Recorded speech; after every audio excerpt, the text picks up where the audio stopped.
नमस्कार दोस्तों, आइए आज मैं आपको बताऊंगी अस्तर वाले ब्लाउज़ की स्टिचिंग करना। ये हमने कपड़ा रख लिया और हमने इस पे अस्तर को हमने मेन फैब्रिक पे सेट कर लिया है पिनों के द्वारा। उसके बाद हम इसकी कटिंग कर देंगे। कटिंग हमें करनी है, एक्यूरेट कटिंग नहीं करनी है, हमें थोड़ा सा मार्जिन छोड़ के इसमें कटिंग करनी है। क्योंकि हमें ये बॉर्डर इसमें ज़्यादा नहीं दिया गया, पतला बॉर्डर है, तो हम पहले इसकी नीचे की सिलाई लगा लेंगे और फिर हम इसकी ऊपर की सिलाई लगाएंगे। देखिए इस तरह से हमें पहले इसके नीचे की थोड़ा सा ही मार्जिन छोड़ के हमने इसकी सिलाई लगा लेनी है। नीचे आधा इंच पे हमें इसकी सिलाई लगा लेनी है। सिलाई लगाने के बाद हमें सही से सिलाई लगानी है जिससे कि हमारा कपड़ा इधर उधर ना हो। पिन हम इसलिए लगा देते हैं कि हमें मतलब आसानी रहती है। और इस तरह से हमें गले की सिलाई लगा देनी है। एक पैर की सिलाई देके हमें थोड़ा सा मार्जिन छोड़ के हमें गले की भी सिलाई निकाल देनी है। सही से निकालनी है क्योंकि ताकि हमारा गला भी कच्चा है तो इधर उधर तिरछा ना हो जाए। अब हमें इसी प्रकार इसकी सिलाई लगाने के बाद कटिंग कर लेनी है। कटिंग करने के बाद हमको इसमें गले में चारों तरफ ये कट लगा लेने हैं छोटे छोटे, जिससे कि ये जब हम इसे फोल्ड करेंगे सीधी साइड तो ये आसानी से फोल्ड हो जाएगा। ये सारी पिनें हमें हटा लेनी है।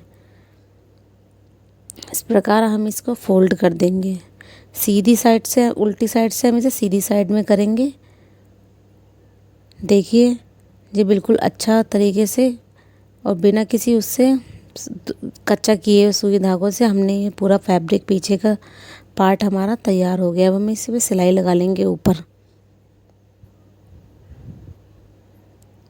की सिलाई लग गई है। इसी प्रकार जिस प्रकार हमने नीचे सिलाई लगाई है उसी प्रकार हमें गले में भी सिलाई लगा लेनी है जिससे कि हमारा ये गला सेट हो जाए बिल्कुल।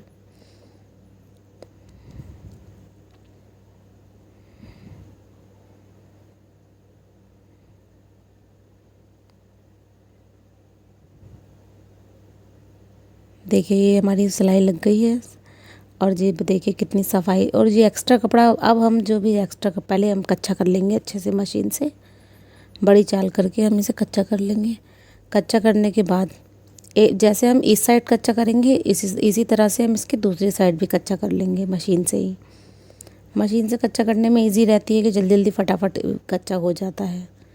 कई लोगों को देखा है कि वो सुई धागों से भी कच्चा करते हैं, पर ये मशीन से भी कच्चा किया जा सकता है जो कि बहुत जल्दी कच्चा हो जाता है। आपको देर नहीं लगेगी ब्लाउज सिलने में। और ये एक्स्ट्रा मार्जिन जितना भी हमने छोड़ा था इसमें, अब हम इसे कट कर देंगे मेन फैब्रिक का। कट करने के बाद देखिए बिल्कुल सफाई से हमारा ये बैक पार्ट हमारा तैयार हो गया।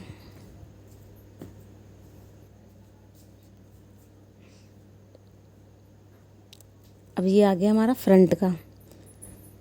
फ्रंट का भी हमने इसी तरह से कच्चा कर लेना है सीधी साइड से। कच्चा करने के बाद हम लगाएंगे प्लेटों पे निशान। नीचे की प्लेट जो हमारी फर्स्ट प्लेट लगती है वो 3.5 इंच पे लगती है। आधा इंच हम लेते हैं यहाँ पे सिलाई का मार्जिन। उसके बाद हम हो जाती है टोटल 4 पे हम फर्स्ट प्लेट डाल लेते हैं अपनी। देखिए हर किसी के सेंटर पॉइंट अपने अपने अलग अलग जगह होते हैं। जिसका सेंटर पॉइंट जहाँ जाए उससे 1 इंच ऊपर ले लेना है हमें निशान। जैसे हमारा यहाँ 10 जा रहा था तो हमने इसमें 9 में निशान लगा लिया। हमें अब इसकी सीधे से हम स्केल से इसकी प्लेट डाल लेंगे। पहले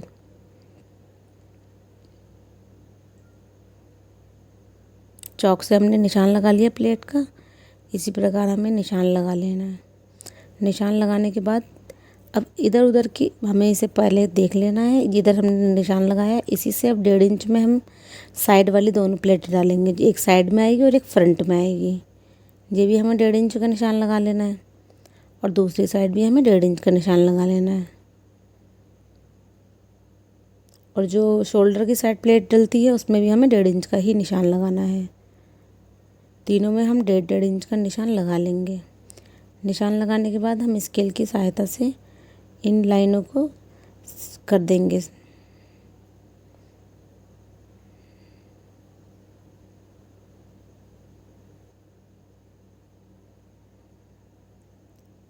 इधर हमने ये साइड की लाइन लगा दी, निशान लगा दिया है। इधर हमने दूसरी साइड का निशान लगा दिया है। स्केल से लगाएंगे तो बिल्कुल सीधा लगता है जिससे कि हमारे निशान या ये लाइन टेढ़ी मेढ़ी नहीं होती है, बहुत इजीली हो जाता है। इसी प्रकार हमें शोल्डर की भी लगा लेनी है।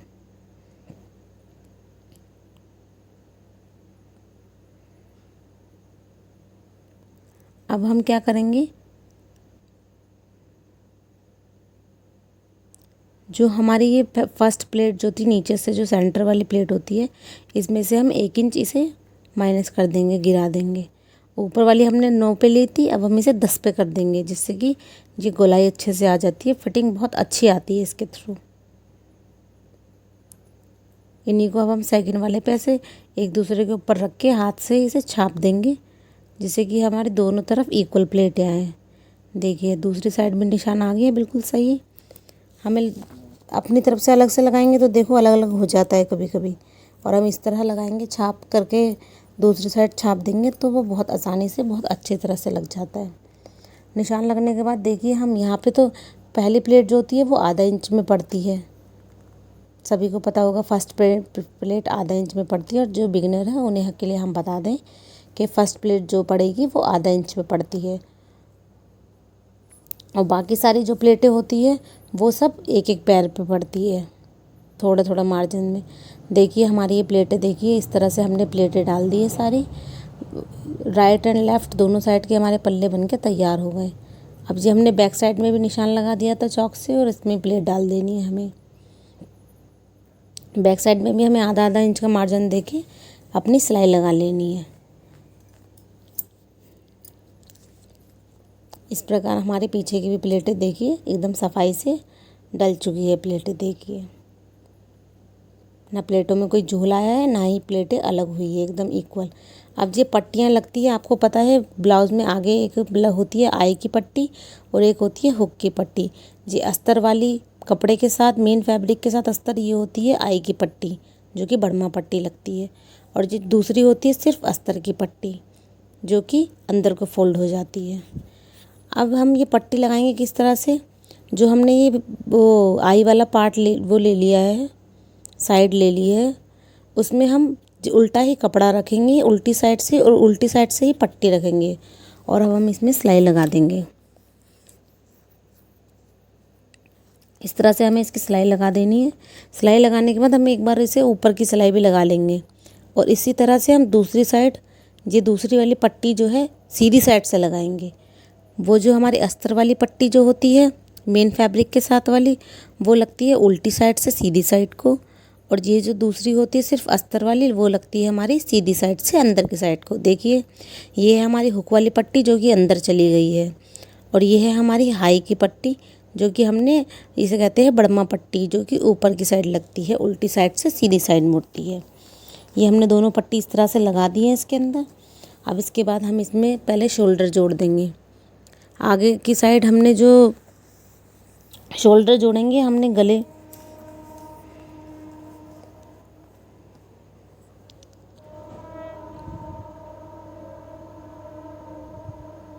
शोल्डर जोड़ेंगे। शोल्डर जोड़ने से पहले हम इसमें गले में, आगे के भी पल्लों के गले में हम तिरछी पट्टी जिसे औरत पट्टी कहते हैं, पहले हम उसका गला बना लेंगे, जिससे कि हमें पीछे की साइड आसानी रहे। जब हम पीछे का पार्ट जोड़ें तो उससे हमारे शोल्डर, देखिए इस तरह से लगा लेनी है हमें, और एक पट्टी दोनों साइड लगा लेनी है, और हमें इसमें छोटे छोटे कट लगाने, सिलाई से पहले कट लगाने। सिलाई तक कट पहुंचा दोगे आप तो आपकी सिलाई निकल जाएगी।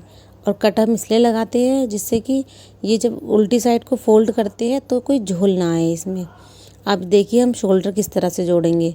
इस वो बैक साइड वाले पल्ले को रखेंगे और फ्रंट साइड वाली प्लेट को इसके ऊपर रख देंगे, जो कि हमने वो और एक पट्टी से आगे का गला बनाया था।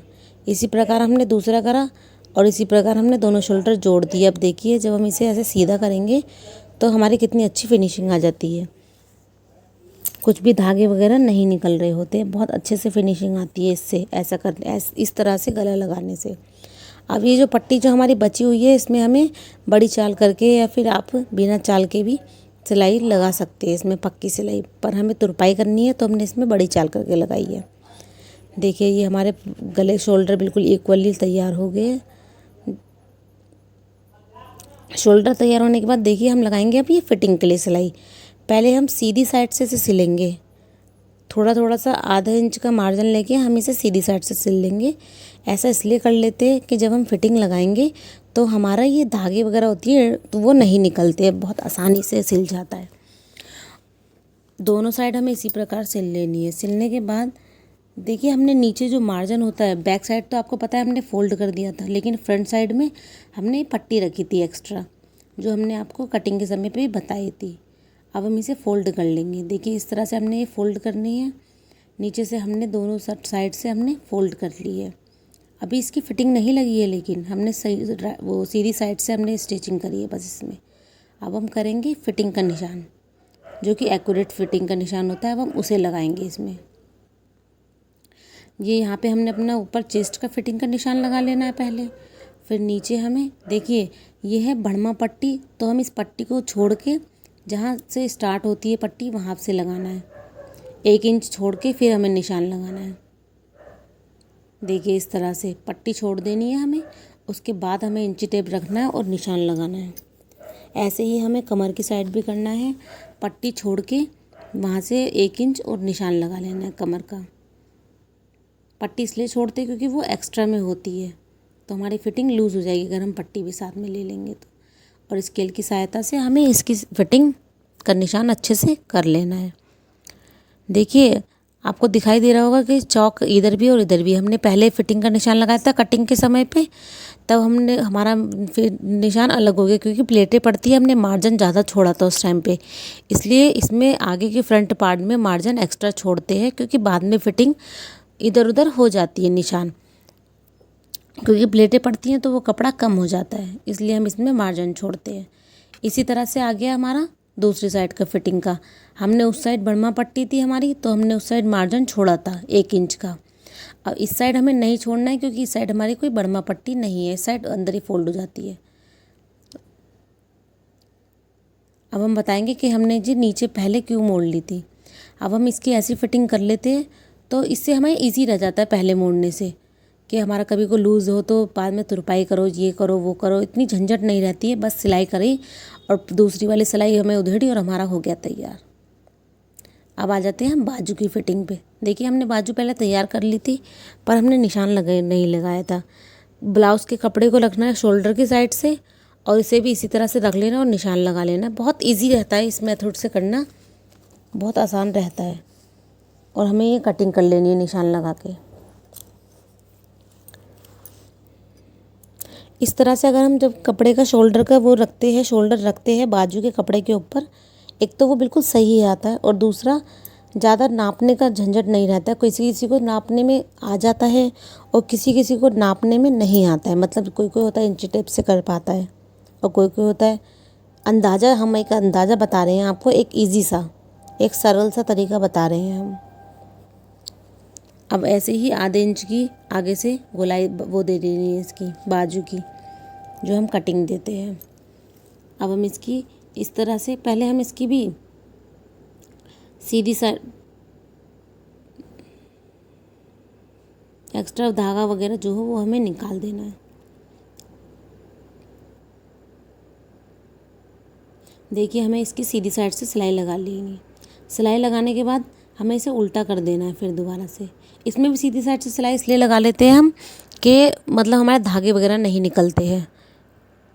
और यहाँ से फिटिंग का निशान देके हमें ऊपर तक सिलाई लगा देनी है। दोनों ही बाजू में हमें इसी तरह ही करना है। पहले सीधी साइड से सिल लेना है, फिर हमें उल्टी साइड से सिलना है। उल्टी साइड तो आपको पता ही है फिटिंग लगनी है, तो वहाँ से तो सिलाई होगी ही। और प्लीज़ कुछ समझ ना आए तो आप हमें बता सकते हैं और हमारा चैनल लाइक एंड सब्सक्राइब ज़रूर कीजिएगा। ये हमारे दोनों बाजुओं में फिटिंग लग गई है। अब हम इसे सीधा कर लेंगे।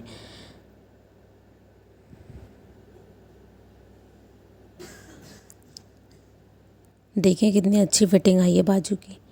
जब हम इस तरह से बाजू की कटिंग करते हैं और निशान लगा के हम अब आ गए हम बाजू की जोड़ने के तरीके में। इसके दोनों कोनों से हमें बाजू स्टार्ट कर लेनी है। पहले हमें चेक कर लेना है कि हमने जो फिटिंग बाजू में दी है वो हमारी बिल्कुल एक्यूरेट सही आई है। ताकि ऐसा करने से हम इसलिए कर लेते हैं, ऐसा अंदाज़ा हो जाता है कि हमारी बाजू बिल्कुल एक्यूरेट बनी है, बाद में फिर लूज़ और टाइट नहीं होती है। देखिए बिल्कुल एक्यूरेट बनी है। अब हम इसी प्रकार चारों तरफ इसके सिलाई लगा देंगे बाजू की। बाजू की हम इसलिए पहले ऐसे नाप लेते हैं जिससे कि हमारा अंदाज़ा रहता है कि हाँ बाजू हमारी बिल्कुल सही चढ़ी है और कोई लूज़ नहीं है, कोई टाइट नहीं है। फिर बार बार उधेड़ने की दिक्कत नहीं होती है, फिर कपड़ा भी खिंच जाता है और देखिए हमारी फिटिंग बिल्कुल लग के तैयार हो गई है और ब्लाउज़ भी बिल्कुल हमारा सही सिल गया।